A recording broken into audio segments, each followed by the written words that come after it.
Bayangin ngopi di tengah sawah, tempatnya super sederhana tapi antriannya bisa 30 menit sampai 1 jam kalau lagi weekend.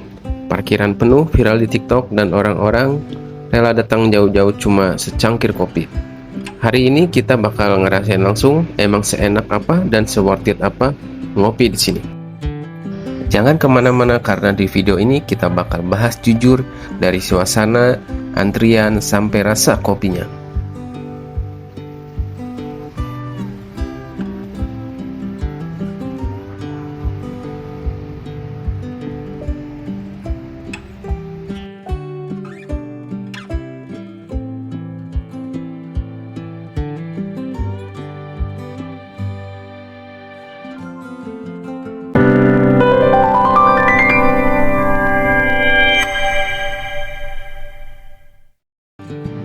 Halo teman-teman, balik lagi di channel ini. Buat kamu yang suka wisata kuliner dan ngopi situasi di Bali, channel ini cocok banget buat kamu. Hari ini kita ada di Tabanan, di sebuah kedai kopi yang lagi viral banget di TikTok karena konsepnya ngopi di tengah sawah. Langsung aja kita mulai dari suasananya dulu. Menuju lokasi ini jalannya khas pedesaan Tabanan. Kanan kiri sawah, udaranya masih sejuk dan suasananya tenang. Tapi makin dekat ke lokasi, langsung kelihatan ramai. Motor berjajar, mobil parkir penuh. Ini salah satu tanda kalau tempat ini memang lagi ramai banget. Bahkan di hari biasa pun, parkiran bisa penuh dan agak padat. Nah, ini dia parkirannya, bisa dibilang penuh, padat. Motor parkir rapat, mobil juga hampir nggak ada slot kosong. Buat kamu yang datang bawa mobil, siap-siap sabar dan cari parkir agak jauh. Dari sini sudah kelihatan tempat ini bukan sekedar viral lewat konten, tapi benar-benar didatangi banyak orang.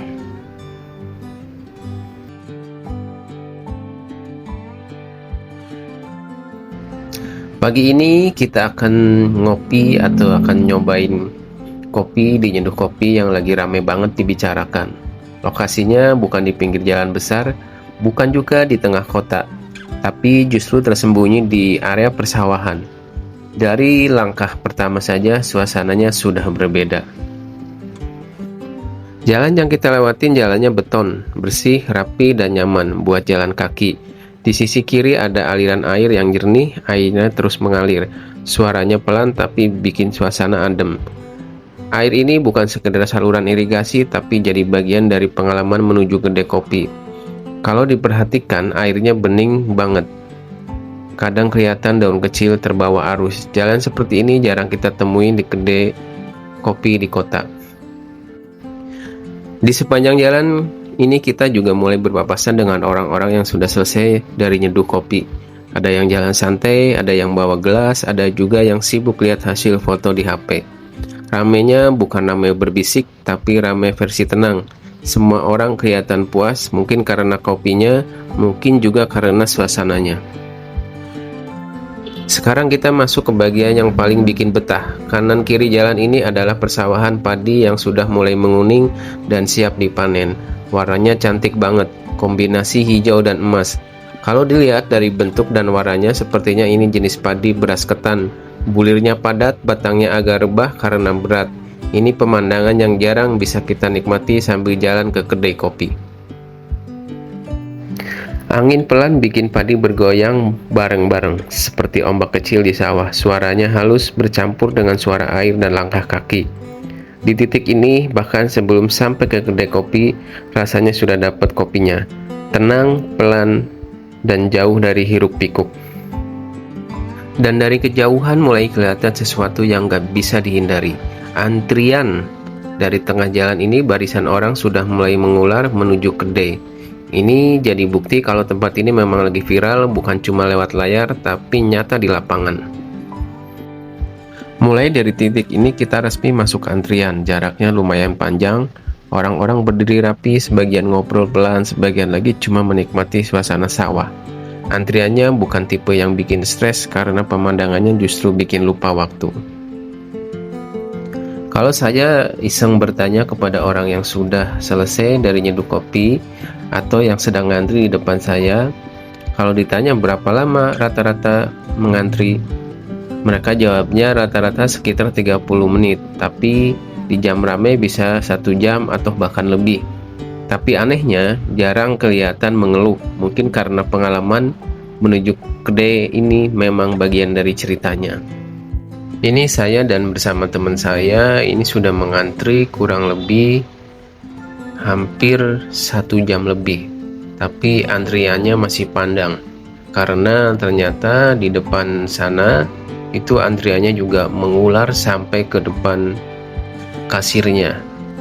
Jadi yang mau kesini diharap bersabar saja, atau mungkin kalau mau menghindari ramai seperti ini mungkin datangnya agak lebih pagi, karena kedai kopi ini bukanya mulai dari setengah 8 pagi sampai setengah 6 sore.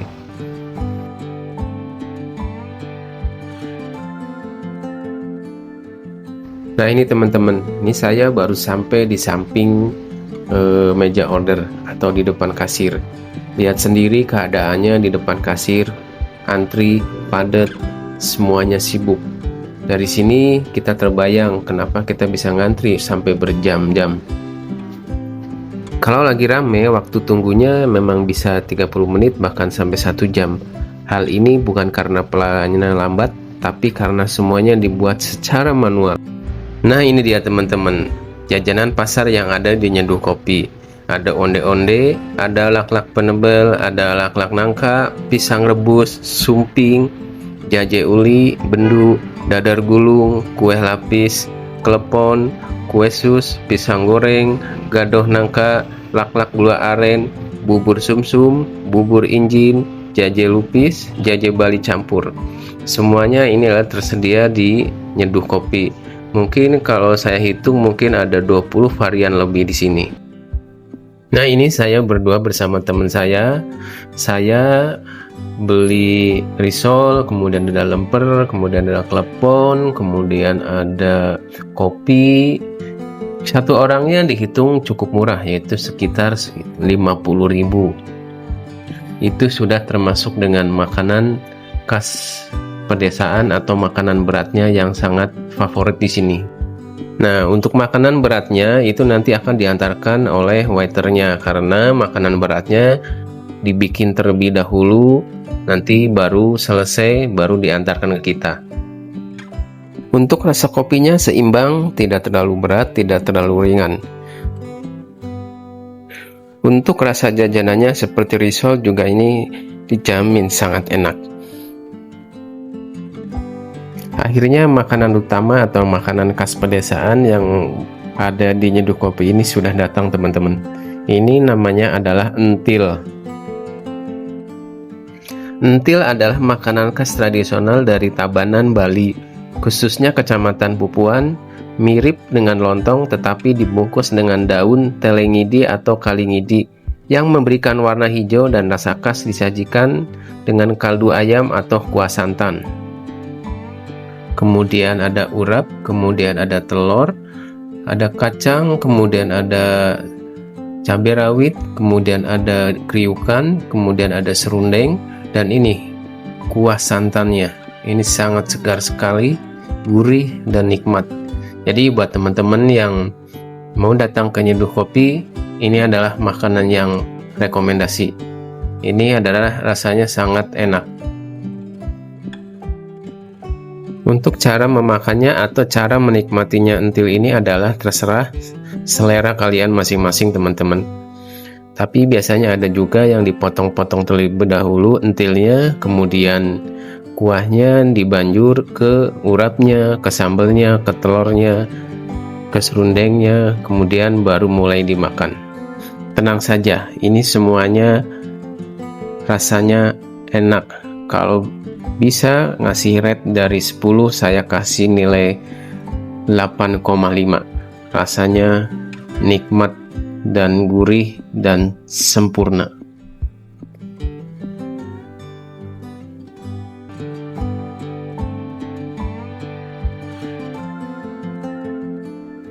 Begitu sampai di area Nyeduh Kopi, hal pertama yang langsung terasa adalah ketenangan.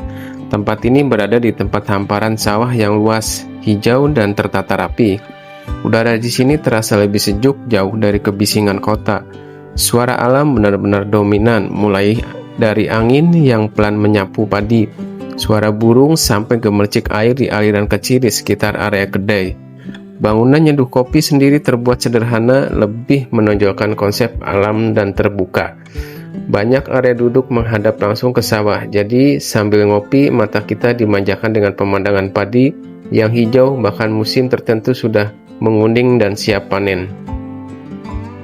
Kalau kita perhatikan, hampir semua pengunjung datang ke sini bukan cuma untuk minum kopi. Banyak yang duduk lama, ngobrol santai, ada yang bekerja dengan laptop, ada juga yang cuma menikmati suasana sambil diam. Suasananya terasa slow living. Waktu seolah berjalan lebih pelan di sini. Orang-orang terlihat lebih santai, lebih menikmati momen tanpa terburu-buru. Di beberapa sudut terlihat pengunjung sambil ngambil foto dan video. Ini wajar karena hampir setiap sudut nyeduh kopi memang fotogenik dan enak dilihat, baik pagi maupun sore hari. Kenapa orang rela antri? Salah satu hal yang sering ditanyakan adalah kenapa orang mau rela antri lama di nyeduh kopi. Jawabannya bukan cuma soal kopi. Pertama, proses penyeduhan di sini masih dibuat dengan konsep manual dan penuh perhatian. Barisan tidak terburu-buru, semuanya disiapkan dengan rapi dan konsisten. Kedua, banyak orang datang ke sini memang sudah siap untuk menikmati suasana. Jadi, antri bukan dianggap beban, tapi bagian dari pengalaman. Sambil antri, orang bisa ngobrol, foto-foto, atau sekedar menikmati pemandangan sawah. Dan yang ketiga, ekspektasi pengunjung sudah terbentuk dari media sosial, jadi mereka datang dengan rasa penasaran yang tinggi. Kenapa nyeduh kopi bisa viral? Nyeduh kopi bisa viral karena kombinasi banyak faktor. Pertama, visualnya kuat, sawah, jalan beton, suasana desa, dan kopi. Semua ini sangat cocok untuk konten video pendek seperti TikTok dan Reels. Kedua, tempat ini menawarkan pengalaman, bukan hanya produk. Orang tidak cuma beli kopi, tapi membeli suasana, ketenangan, dan momen. Ketiga, banyak konten kreator datang dan membagikan pengalaman mereka sehingga efek viralnya terus berulang dan menyebar. Jadi nyeduh kopi bukan sekedar tempat ngopi, tapi tempat untuk berhenti sejenak dari rutinitas. Kalau kalian suka suasana alam, ngopi santai, dan pengalaman yang berbeda, tempat ini memang layak untuk dikunjungi. Jadi, apakah tempat ini worth it? Kalau kamu cari suasana pengalaman dan ngopi pelan, jawabannya iya. Tapi kalau kamu nggak suka antri lama dan cari tempat cepat, mungkin ini bukan buat kamu. Kalau menurut kalian gimana guys? Nyeduh kopi ini worth it atau tidak? Tulis di kolom komentar ya.